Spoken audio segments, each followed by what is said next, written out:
하나님께서 우리에게 주신 말씀은 사도행전 4장 23절에서 31절까지 말씀입니다. 사도행전 4장 23절에서 31절까지 말씀입니다. 다 같이 합독하도록 하겠습니다. 사도들이 노임에 그 동료에게 가서 제사장들과 장로들의 말을 다 알리니 그들이 듣고 한 마음으로 하나님께 소리를 높여 이르되 대주제여 천지와 바다와 그 가운데 만물을 지으신 이시오 또 우리 조상 다윗의 입을 통하여 성령으로 말씀하시기를 어찌하여 열방이 분노하며 족속들이 허사를 경영하였는고 세상의 군왕들이 나서며 관리들이 함께 모여 주와 그리스도를 대적하도다 하신 이로소이다. 과연 헤롯과 본디오 빌라도는 이방인과 이스라엘 백성과 합세하여 하나님께서 기름 부으신 거룩한 종 예수를 거슬러 하나님의 권능과 뜻대로 이루려고 예정하신 그것을 행하려고 이 성에 모였나이다. 주여 이제도 그들의 위협함을 굽어보시고 또 종들로 하여금 담대히 하나님의 말씀을 전하게 하여 주시오며 손을 내밀어 병을 낫게 하시옵고 표적과 기사가 거룩한 종 예수의 이름으로 이루어지게 하여 주소서 하더라. 빌기를 다음에 모인 곳이 진동하더니 우리가 다 성령이 충만하여 담대히 하나님의 말씀을 전하니라. 아멘. 사도행전은 신약 성경에서 역사서로 분류가 됩니다. 하나님께서 이 땅에 교회를 세우시고 그 교회를 통해 복음을 전하게 하심으로 자신의 택한 백성들을 구원하시고 또 인간의 죄로 인해 잃어버렸던 이 하나님 나라를 회복하시는 하나님의 구원과 또 하나님 나라 회복의 역사가 기록된 책이라고 볼 수 있습니다. 따라서 사도행전에서 이 펼쳐지는 이 하나님의 구원 역사는 결국 교회를 통해 이루시는 교회의 역사라고 볼 수가 있습니다. 그렇다면 이런 교회의 기초는 무엇일까요? 우리 교회가 세워지는 그 근거와 본질과 뿌리가 무엇이냐는 것입니다. 교회의 생명이 어디에 있느냐는 것이죠. 우리는 그것을 이 마태복음 16장 16절에서 찾아볼 수 있는데요. 여러분이 잘 아시는 내용입니다. 바로 예수님에 대한 베드로의 신앙 고백이죠.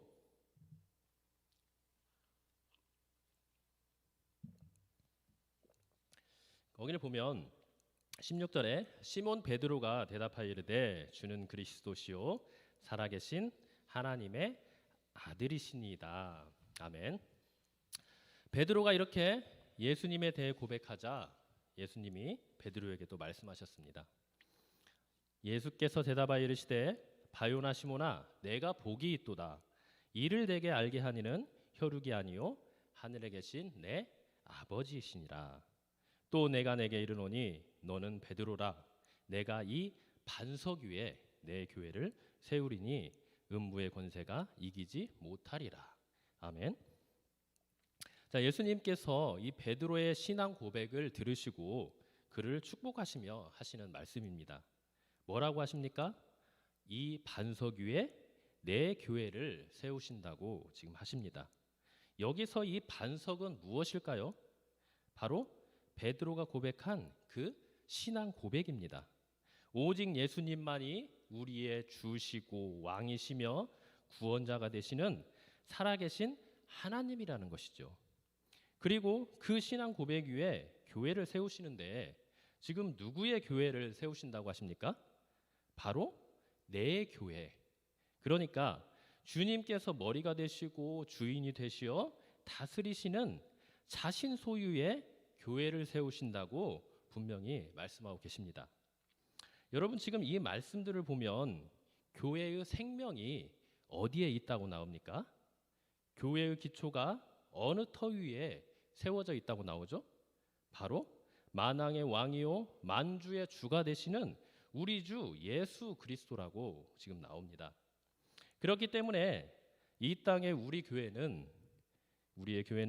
아무리 세상 사람들의 눈으로 보기에는 무력하고 연약하고 흠이 많아 보여도 결코 무너지거나 실패할 수가 없고 주님 오시는 그날까지 계속적으로 지속되며 하나님께서 자신이 세우신 이 교회를 통하여 이루시는 그 구원의 역사와 하나님 나라를 회복하시는 그 귀한 사명을 감당할 수 있다고 볼 수 있는 것입니다.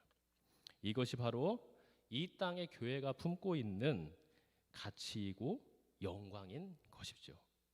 따라서 이 땅 가운데 참 생명과 구원의 소망은 우리의 교회밖에는 없다고 우리는 분명히 인식하고 믿어야 합니다. 또한 이 땅의 교회를 통해서만 참된 생명의 진리와 하나님께서 주시는 놀라운 복과 안식이 주어진다는 것을 확신해야 할 것입니다. 자, 그런데 교회가 이렇게 놀랍고 영광스러운 곳임을 우리 성도들만 알고 있을까요? 누가 또 알고 있죠? 네, 우리의 대적 사탄 마귀도 분명하게 알고 있습니다. 아니, 우리보다 훨씬 더 분명하게 알고 있어요. 우리가 어떻게 그걸 알 수 있냐? 그들의 활동하는 모습을 보면 우리가 분명히 알 수 있습니다. 특히 우리 교회에서 일어나는 수많은 문제와 어려움들을 보면 확연하게 드러나요. 교회가 싸우고 나뉘고 서로 시기하고 질투하며 하나님의 진리를 선포하기보다는 세상이 주는 즐거움과 성공에 대해 가르치고 또 진리의 말씀이 아닌 세상의 학문과 방법과 원리들을 사용해서 교회를 운영하려고 하는 그런 모습들을 보면 참 사탄이 이 땅의 교회가 얼마나 영광스럽고 복된 곳인가를 분명히 알고 있고 그러기에 그 교회를 무너뜨리려 얼마나 발악을 하고 있는지 우리는 분명히 알게 되는 것입니다. 이렇듯 사탄은 이 땅의 유일한 소망, 참된 소망이 교회에 있다는 것을 너무나도 분명히 알고 있고 그러기에 어떻게든 교회를 무너뜨리고 파괴하기 위해 온갖 수단과 방법을 동원해 교회, 즉 주님의 백성들을 미혹하고 핍박하며 틈을 내고 분열시키는데 안간 힘을 쏟고 있는 것입니다. 이런 사탄의 미혹과 핍박은 사실 교회가 처음 탄생한 예루살렘 초대교회 때부터 시작되었습니다. 그러니까 교회의 탄생과 함께 사탄의 방해와 공격도 함께 시작된 것이죠. 사탄은 교회의 영광과 능력을 너무나도 잘 알고 있었기에 아예 처음부터 교회의 싹을 잘라버리고 뿌리째 말라 죽게 만들고자 했던 것입니다.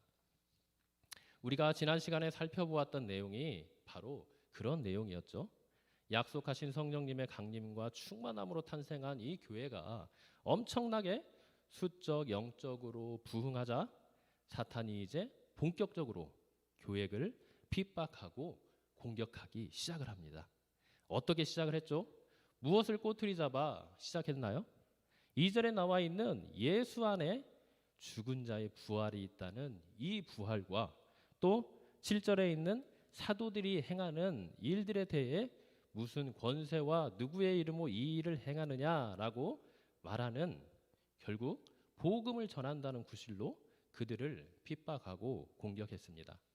그리고 이러한 핍박과 공격은 그냥 단순히 경고하고 주의를 주는 그런 정도가 아니라 다시 한번 그런 일을 했다가는 그들의 생명까지도 잃어버릴 수 있는 아주 강한 위협과 협박이었죠. 그런데 이렇게 생명을 위협받는 이 위협과 협박 가운데서도 사도들은 어떻게 행동을 했습니까?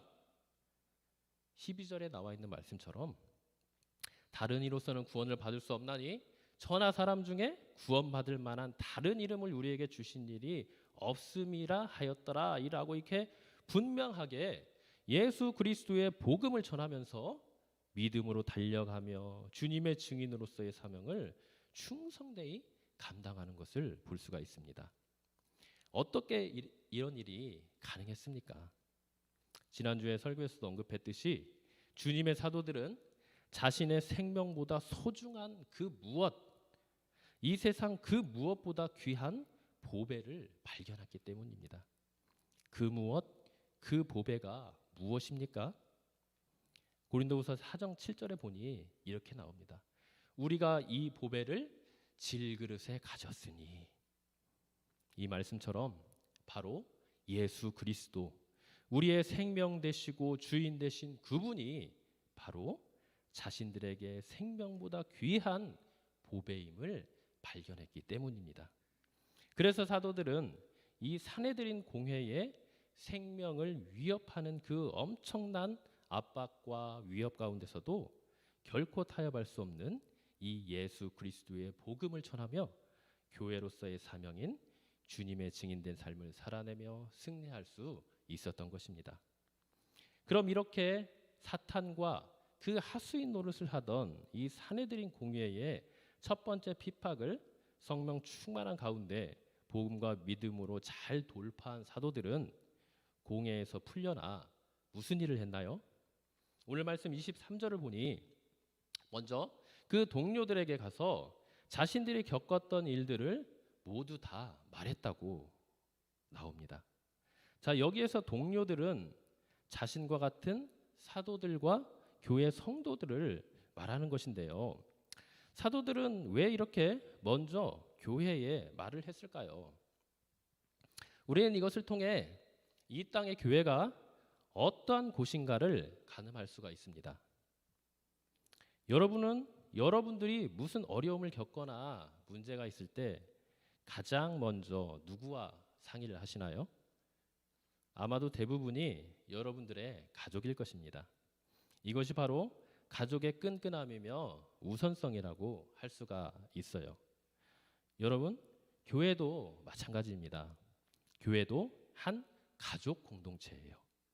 피를 나누지는 않았지만 피보다 더 진하고 끈끈하고 절대 떼어놓을 수 없는 하나님의 사랑이라는 절대적이고 가장 강한 접착제로 붙여진 하나님의 소유된, 또 하나님께서 우리의 아버지 되시는 하늘 가족이라는 것입니다. 그렇기 때문에 우리 교회는 이 세상의 그 어떤 가족보다도 더 강한 결속력과 사랑으로 이루어진 운명 공동체요, 또 사랑 공동체요, 절대 나눌 수 없는 한 몸 공동체라고 할 수가 있는 것입니다. 그래서 사실 이 땅의 교회 가족 안에서는요, 주님 안에서 그 어떠한 어려움과 아픔도 함께 나눌 수 있는 것이며, 이를 위해 함께 기도하며 하나님의 풍성한 위로와 평안과 치유와 회복을 경험할 수 있는 곳이라고 할 수 있는 것입니다. 한마디로 앞에서 말했듯이 한 운명을 가진 운명 공동체라고 할 수 있는 것이죠. 그래서 지금 우리가 보는 것 같이 사도들이 공회의 박해를 믿음으로 이겨내고 풀려나 가장 먼저 자기의 동료들인 교회에 가서 이 모든 사실을 말한 것은 바로 교회가 이렇게 주님을 향한 믿음과 사랑으로 충만한 생명 공동체요, 운명 공동체이다 한 몸 된 하늘 가족임을 분명히 나타내는 행동이라고 할 수 있습니다. 여러분, 이것이 바로 참된 교회의 모습이에요. 기쁘고 행복하고 좋은 일이 있을 때만 함께하며 교제하는 것이 아니라 문제와 어려움과 또 세상의 핍박 가운데서도 그 모든 일을 한 운명으로 여기며 함께 하나님의 은혜와 사랑을 구하며 하나님 안에서 살아가는 공동체, 그것이 바로 참된 교회인 것입니다. 저는 우리 교회가 이런 교회 되기를 항상 기도하고 있어요. 주님의 사랑과 진리 안에서 이 세상을 의지하고 그 세상에 소망을 두는 것이 아니라 오직 주 안에서 서로의 아픔과 상처와 어려움까지도 함께 나누고 하나님의 은혜를 구하며 나아가는 아름답고 주님의 사랑과 긍휼이 넘치는 그런 교회가 되기를 간절히 기도하고 있습니다. 자, 이렇게 사도들이 자신들이 겪은 이 교회의 핍박과 위기를 전했을 때 교회는 어땠을까요? 아마 큰 충격에 휩싸이며 두려움과 공포가 밀려왔을 것입니다. 보통 세상 사람들은 이러한 엄청난 위협과 어려움이 닥치면 어떻게 행동을 합니까? 자신의 모든 지혜와 인맥과 사회적 제도를 통하여 이러한 문제를 해결하기 위해 아주 고군분투를 하는 것을 볼 수 있습니다. 하나님 없는 자신과 세상을 의지하며 나아가는 거죠. 이게 바로 세상에 보여주는 삶의 방식이자 어려움과 문제를 해결해 나가는 원리입니다. 세상의 원리인 것이죠. 그런데 지금 교회는 어떻게 하고 있습니까?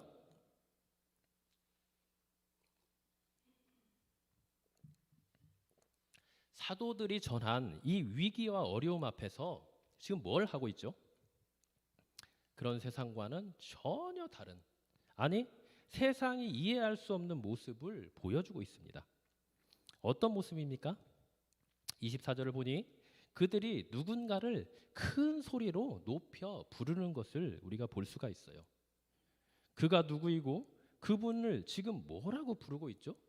24절을 함께 읽어보도록 하겠습니다. 시작. 그들이 듣고 한 마음으로 하나님께 소리를 높여 이르되 대주제여 천지와 바다와 그 가운데 만물을 지은 이시오. 네, 지금 사도들과 교회는 자신들이 처한 위기와 어려움 앞에 하나님을 찾고 있음을 보게 됩니다. 어떻게 찾고 있나요? 먼저 한 마음이 되어 찾고 있는 것을 볼 수 있어요.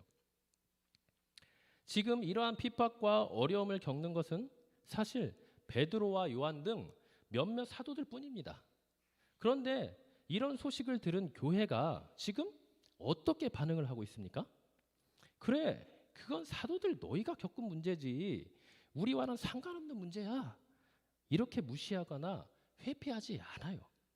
오히려 그것을 자신들의 겪은 것으로 인식을 하고 한 마음이 되어 애통하고 아파하며 하나님의 은혜를 구하며 큰 소리로 하나님을 찾고 있는 것입니다.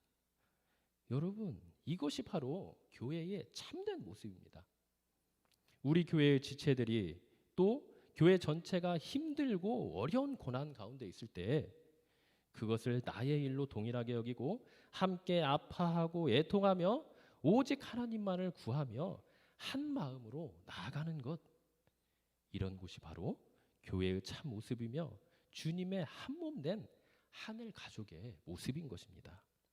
그래서 교회는 교회에 무슨 문제가 있거나 위기에 봉착했을 때 먼저 주님의 한 가족으로서 하나의 마음이 되는 것이 정말 중요합니다. 어떤 분들은 평소에는 교회에서 교제도 잘하고 헌금도 예배도 잘 드리며 아주 열심히 신앙생활하는 것을 볼 수가 있어요. 그런데 교회에 문제가 생기고 어려움이 닥치면 그때부터는 언제 끝난 듯 나는 이런 문제 많은 교회, 어려운 교회 못 다니겠다고 하며 그냥 박차고 다른 교회를 출석하는 것을 종종 보게 됩니다. 여러분, 교회 옮기는 것이 무슨 잘못된 일입니까? 그렇지 않습니다. 교회는 우리가 얼마든지 옮길 수 있어요. 그런데 문제가 무엇입니까? 그러한 일에는 반드시 우리가 먼저 지키고 행해야 하는 순서와 절차가 있고 질서가 있다는 것입니다. 이것을 무시하면 안 돼요. 그게 뭐냐? 그것은 바로 자신의 교회됨을 잃지 않는 것입니다. 교회됨. 우리가 누구이고 어떤 존재입니까? 예수님을 나의 구주요 그리스도로 믿으며 그분의 말씀과 권위에 온전히 순종하며 나아가는 하나님 나라의 백성입니다. 그러한 존재를 다른 말로 교회라고 해요. 그래서 교회는 오직 주님만을 믿고 따르는 우리 성도들이며 그분의 말씀과 권위에만 순종하는 존재들이에요.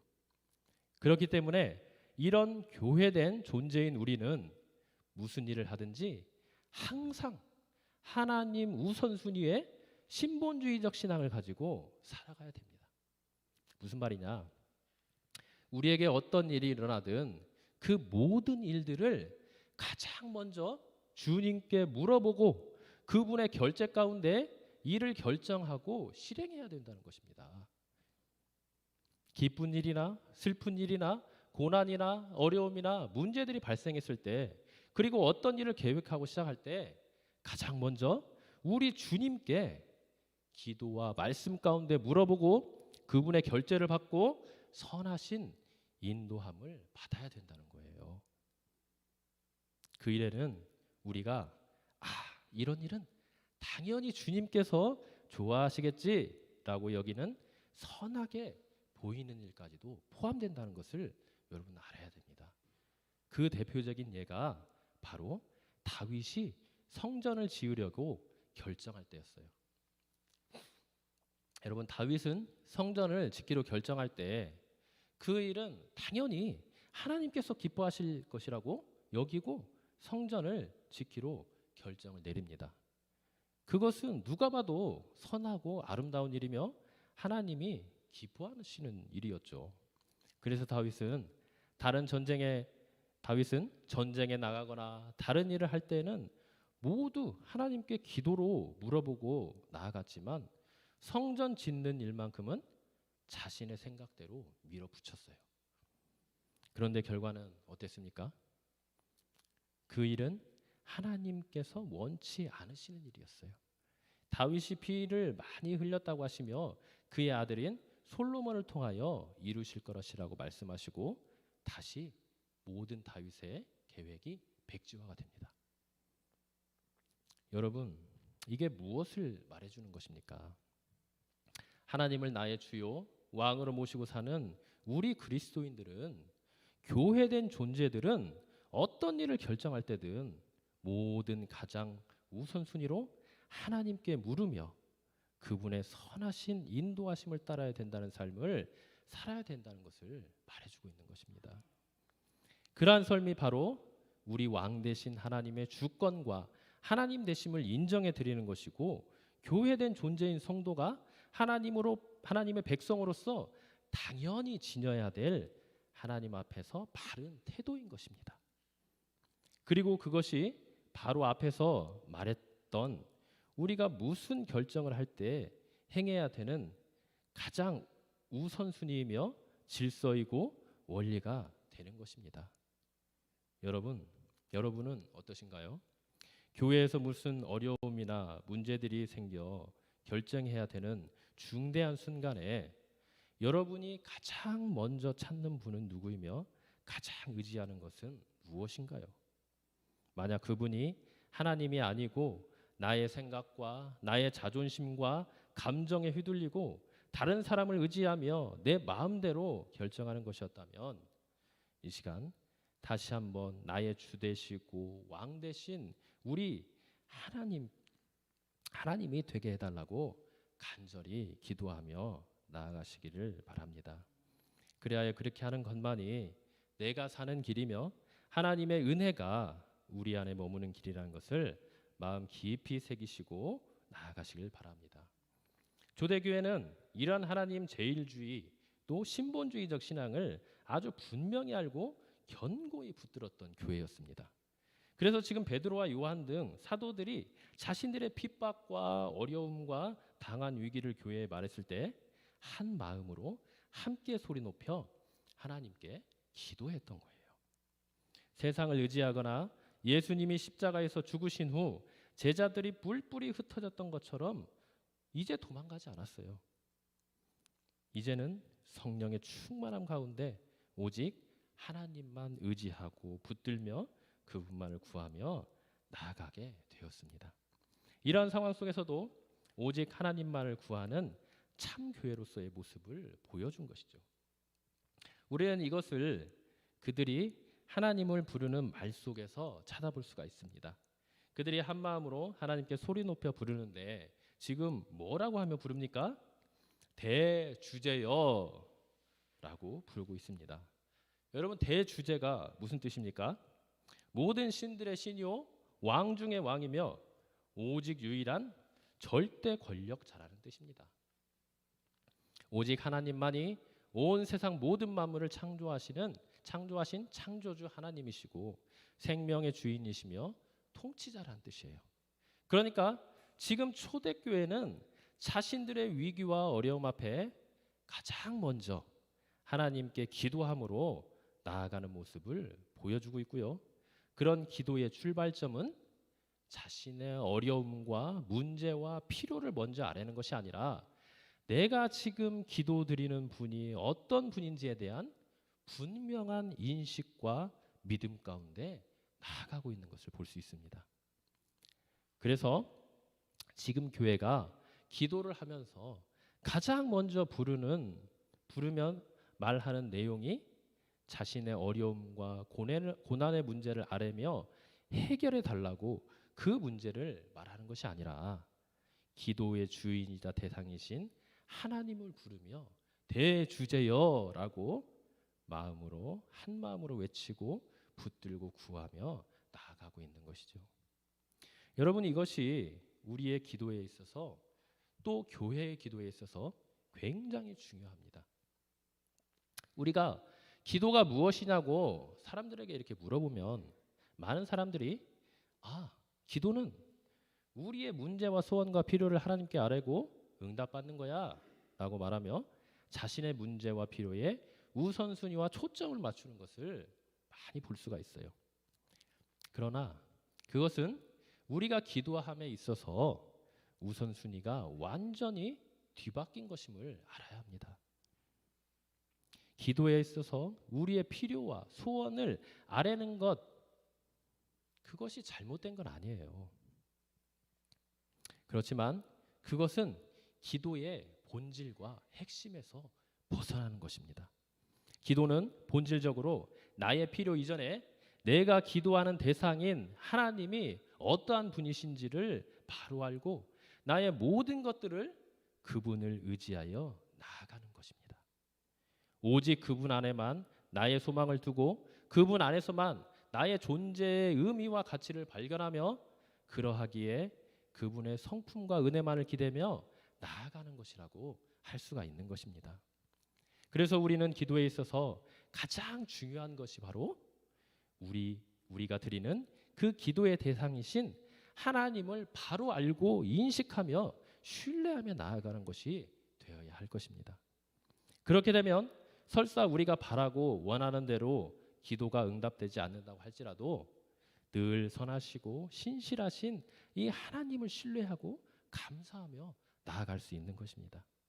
초대교회는 교회의 어려움 앞에서 이렇게 자신의 어려움과 문제를 먼저 쏟아내는 것이 아니라 대주제이시는 하나님을 바로 알고 신뢰하는 가운데 그분을 의지하며 나아가고 있는 것을 볼 수가 있습니다.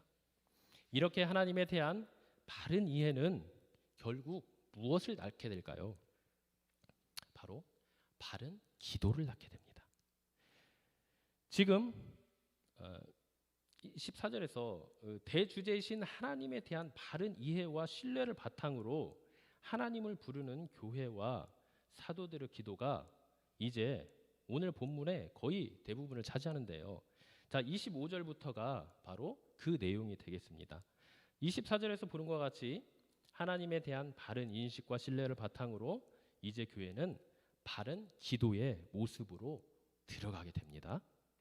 여러분, 바른 기도의 모습은 그럼 어떤 모습일까요? 어떠한 모습이 우리 교회가 드려야 될 바른 기도의 모습일까요? 그것은 앞에서 말했듯이 나의 간구와 소원과 필요만을 앞세워 나 중심으로 드리는 기도가 아닙니다. 그럼 어떤 기도냐? 바로 하나님의 말씀을 제대로 깨닫고 그 말씀에 의지하여 드리는 기도가 가장 바른 기도라고 할 수 있습니다. 왜냐하면 하나님의 말씀은 우리와 하신 약속의 말씀으로서 하나님께서 말씀으로 우리와 하신 약속, 즉 그 언약은 절대 실패하거나 거짓이 없기 때문입니다. 그것이 그럴 수밖에 없는 이유는 우리 하나님께서 그러한 성품을 가지신 아주 신실하신 하나님이시기 때문이에요. 그래서 초대교회는 교회의 핍박과 위기 앞에서 지금 하나님의 말씀을 깊이 깨닫고 그 말씀을 의지하여 기도를 드리고 있는 것을 볼 수가 있습니다. 자, 25절에서 26절 말씀이 바로 이제 그 말씀이 되겠는데요. 자, 이 말씀은 시편 2장 1절에서 2절의 말씀을 인용한 것입니다. 성령께서 다윗을 통하여서 예언하신 말씀이죠. 25절에 보면 거기에 이제 성령께서 다윗의 입을 통하여서 이제 말씀하시죠. 어찌하여 열방이 분노하며 족속들이 허사를 경영하였는고.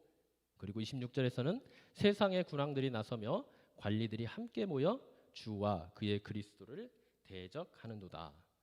자, 여기에서 열방은 누구를 말하는 걸까요? 바로 이방 나라를 말합니다. 예, 로마와 같은 그런 이방 나라. 또 족속들은 바로 유대 민족을 말하는 거예요. 그리고 허사를 경영하는 고, 이것은 바로 헛된 일을 지금 꾸미고 있다는 것입니다. 그래서 자, 26절에서 자, 세상, 그게 이제 또 어떻게 이어지냐? 바로 26절과 이제 26절로 이루어지는데요.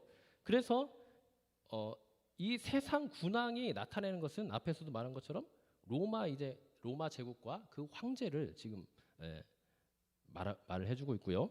다음 여기서 나온 관리들은 바로 앞에서 또 25절에서 말은 유대 종교 지도자들을 지금 말을 하고 있습니다. 이렇게 해서 자, 27절로 가보면 이제 그러한 사람들이 어떠한 사람인가가 분명하게 이제 구체적으로 나와요. 27절에 보면 거기에 누가 나옵니까? 헤롯과 본디오, 빌라도가 나오죠. 그 빌라도가 누구와? 이방인과 이스라엘 백성과 함께 합세하여 하나님께서 기름 부으신 거룩한 종 예수를 거슬렀다. 이게 무슨 말입니까? 그러니까 이미 구약 시대에 하나님께서 성령님을 통해서 이렇게 예수 그리스도가 이방 세력과 이방의 나라와 또 유대 민족들과 또 많은 사람들에 의해서 고통받고 고난받고 무엇을 십자가에서 죽으셔서 우리의 구원을 이룰 것이라는 것을 이미 예언을 해 놓으셨다는 거예요.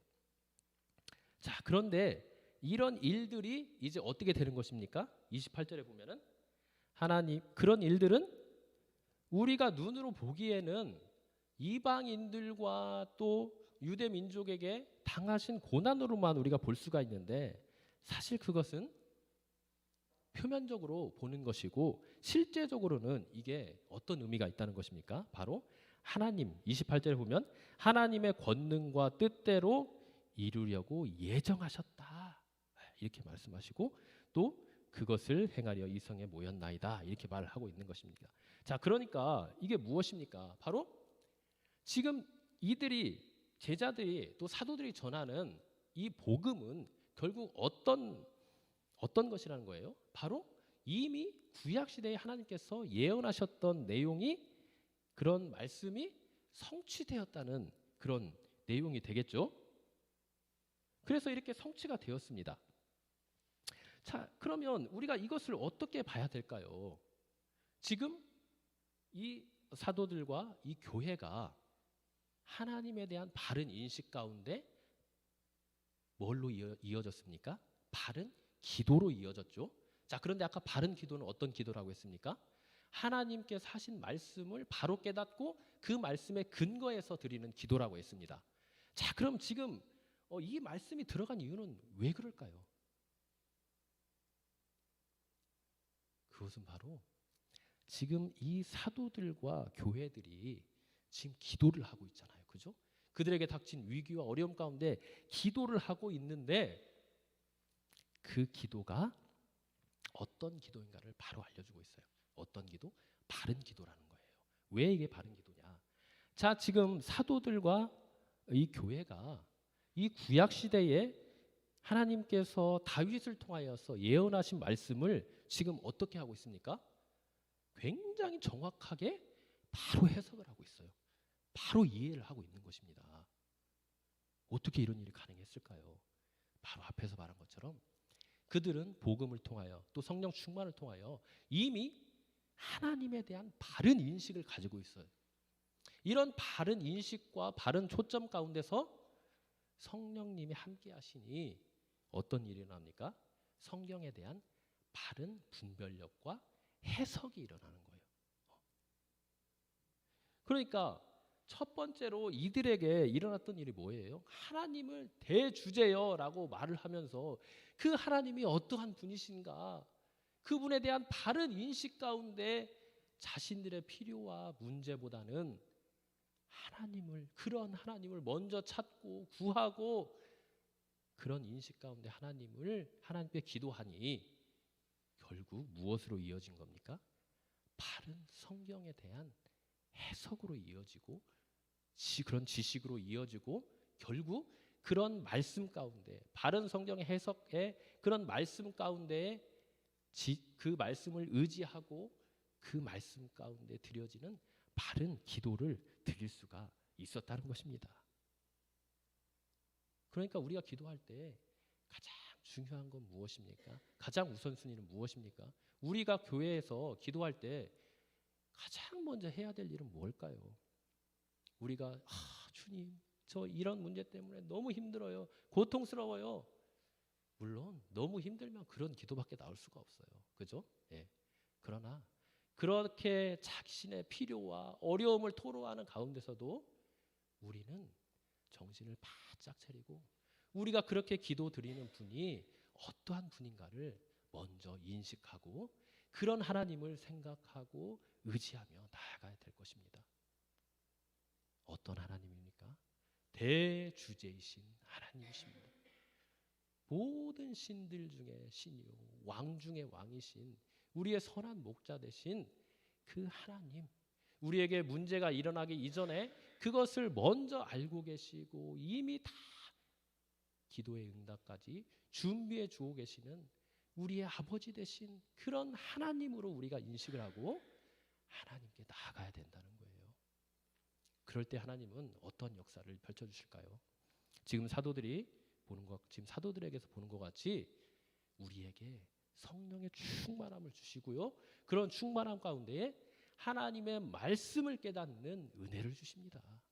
그래서 그 말씀 안에서 우리가 참된 위로와 평안을 얻고요. 참된 기도의 응답을 얻고요.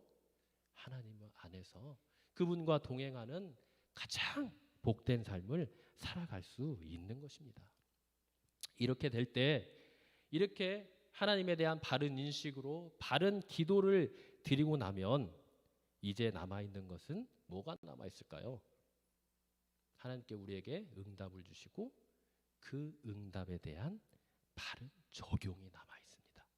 그래서 우리가 하나님을 바로 인식하고 바른 기도를 드리면 결국 하나님께서 주신 그 응답으로 인하여서 우리는 어떤 삶을 살 수 있어요? 그 기도의 응답에 대해서 바로 적용하며 살 수가 있는 거예요. 이게 바른 길을 갈 수 있다는 것입니다. 우리의 생각과 뜻대로 가는 것이 아니라 하나님께서 그 말씀 가운데 우리에게 주신 그 바른 길, 옳은 길, 참된 길, 생명의 길로 나아갈 수 있다는 거예요. 그것을 우리가 어떻게 알 수 있습니까? 자, 그렇게 해서 이제 바른 기도를 드렸습니다. 자, 29절에 보니 그래서 어떤 일이 났습니까? 주여 이제도 그들의 위협함을 굽어보시고 또 종들로 하여금 담대히 하나님의 말씀을 전하게 하여 주시오며. 자, 그렇게 하나님에 대한 바른 인식을 가지고 기도드리면서 결국 이들은 어떤 기도를 드리게 됩니까? 하나님, 이런 고난, 지금 사내들인 공회가 저희를 너무 핍박하고 있습니다. 도저히 못 살겠어요. 그들을 어떻게 제거해 주시든지 이곳에서 우리를 피하게 해주세요. 이런 기도 드리지 않았어요. 어떤 기도를 지금 드리고 있습니까? 담대히 하나님의 말씀을 전하게 해주세요. 이게 무엇입니까? 이게 바로 하나님이 원하시는 삶이에요. 하나님이 우리에게 원하시는 뜻입니다. 그렇기 때문에 우리가 하나님에 대한 바른 인식과 바른 기도 가운데 바른 말씀의 해석 가운데 드려지는 기도는 결국 어떤 결과를 얻게 됩니까? 어떤 적용을 낳게 돼요? 우리가 드리는 기도를 하나님의 뜻에 합당한 기도를 하게 만드는 것입니다. 그리고 하나님께서 원하시는 우리에게 죽음이 다가올지라도 그분의 뜻 가운데 나아가는 가장 복되고 영광스러운 삶을 사는 길로 우리를 인도해 준다는 거예요. 할렐루야. 이들이 원하는 거 정말 하나님이 그들에게 원하시는 삶이 무엇이었습니까? 마태복음 28장 18절에서 20절 나의 증인이 되어라. 내 복음을 천국 복음을 전파하래, 땅끝까지 전파하라 그러셨고, 사도행전 1장 8절에서 뭐라고 하십니까? 온 나의 증인이 되라고 하지 않습니까? 성령이 너에게 임할 것인데 너희가 사마리아와 예루살렘 온 유대와 땅끝까지 내 증인이 될 거라고 하셨지 않습니까? 이것이 바로 하나님께서 원하시는 삶이고 또 우리들이 가져야 될 삶의 중요한 핵심이자 목표입니다. 목적입니다. 우리는 그것을 위해 살아야 돼요. 그런데 우리가 그렇게 살기가 쉽습니까? 쉽지 않아요. 너무 힘듭니다. 그런데 하나님에 대한 바른 인식과 바른 기도를 드리다 보면 하나님께서 우리와 우리 교회를 어떻게 인도하신다는 것입니까? 바로 이런 바른 기도를 드리고 그런 바른 길로 갈 수 있도록 우리를 인도해 주신다는 거예요. 그래서 사도들이 지금 그렇게 고백하지 않습니까? 기도하지 않습니까? 하나님, 담대히 하나님 말씀을 전하게 하여 주시옵소서. 다른 거 구하지 않았습니다. 그러면서 또 30절에 뭐라고 함께 뭘 또 구합니까?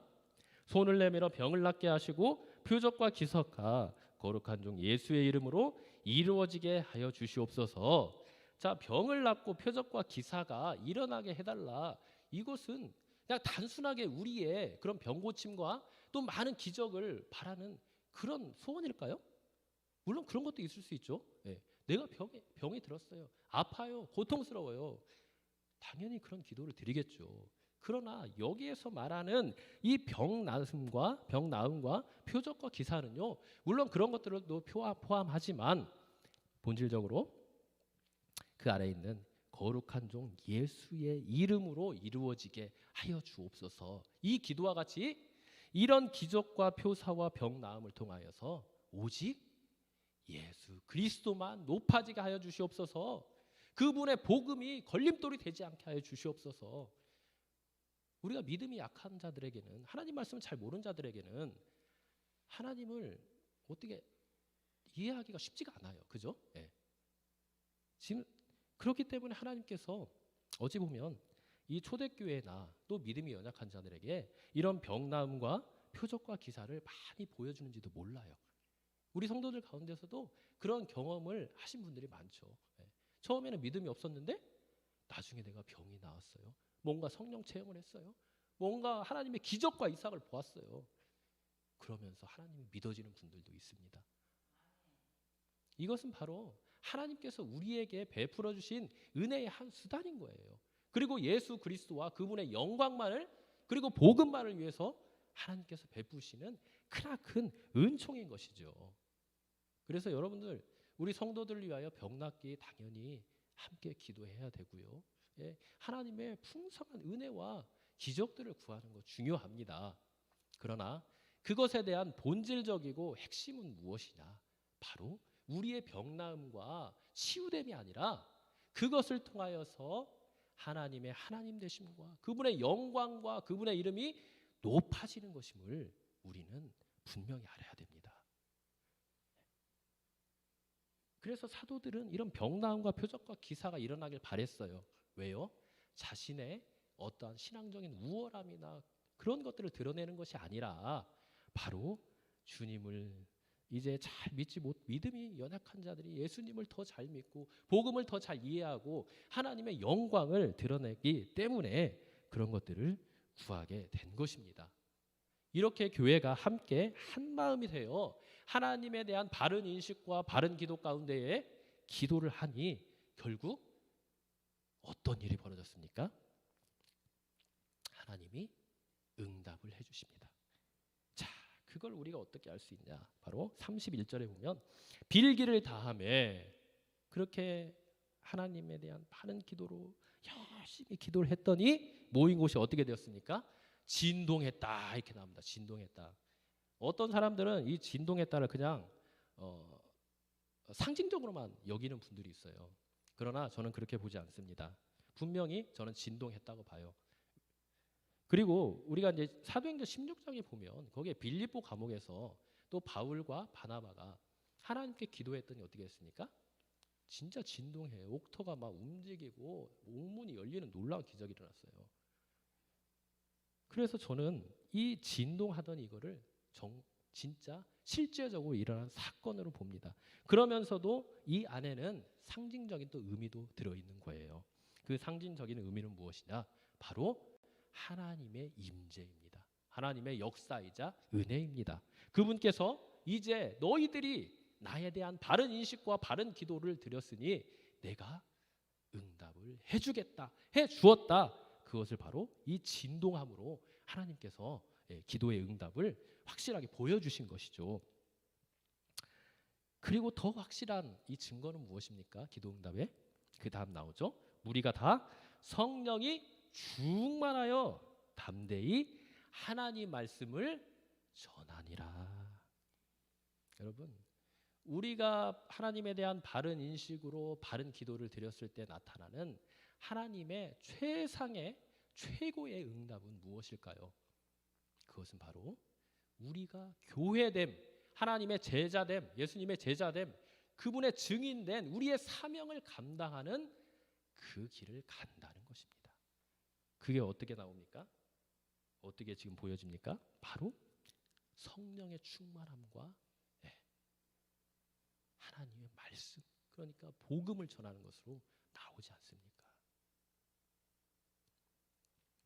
여러분, 우리도 물론 우리에게 많은 기도의 필요와 어려움과 문제들이 있습니다.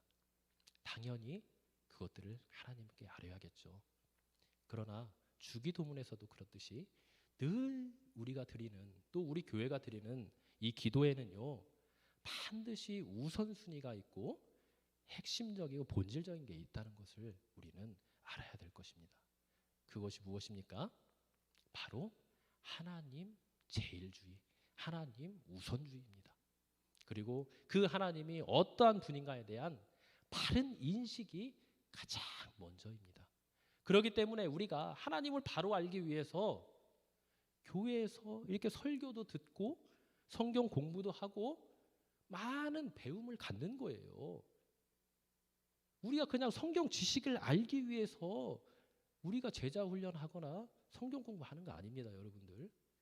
오해하면 안 돼요. 그렇게 되면 어떻게 되냐? 우리는 정말 교만한 자밖에 될 수 없어요. 머리만 커지는 자만 될 수 있어요. 말만 많이 하는 자들만 될 수 있어요. 그런 자들은 문제만 일으킵니다. 성경에 그런 모습들이 많이 나와요. 그러나 우리가 이 교회에서 하나님께 예배드리며 말씀을 듣고 성경 공부하고 제자 훈련을 받는 이유는 무엇입니까? 바로 이렇게 하나님의 온전한 자녀, 백성, 교회로서의 그런 존재로 살아가기 위함을 우리가 깊이 깨달아야 할 것입니다. 우리 모든 성도님들은 이렇게 하나님에 대한 바른 인식, 지식 앞에 지식을 가지고 하나님 앞에 바른 기도를 드림으로 우리 교회가 정말 오늘 말씀에 있는 이 초대교회 같이 초대교회에게 주셨던, 또 우리에게 주셨던 그 복음을 전하는 참된 증인된 그 사명을 감당하는 우리 교회가 되기를 간절히 바랍니다. 함께 찬양하시겠습니다.